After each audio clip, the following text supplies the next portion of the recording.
how much is technology, information technology, manufacturing technology playing in the role to transfer that information? Sounds like it's a ton.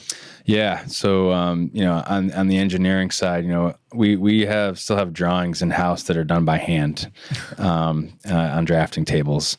So how do you save that? Well, now all of our work is done in SolidWorks and AutoCAD. So,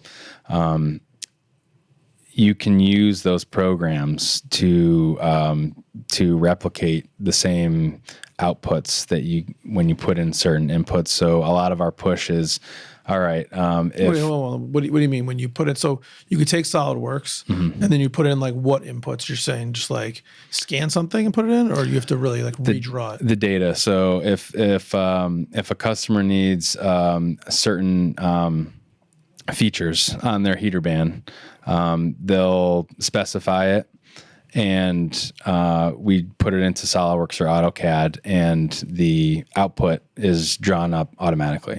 Right. So maybe a couple features need some finagling. You might need to add a feature by hand because it's not going to do everything for you. Sure. But the important things, the things that make our quality so great, those things need to be saved and templated is the phrase that I've been using. Yeah.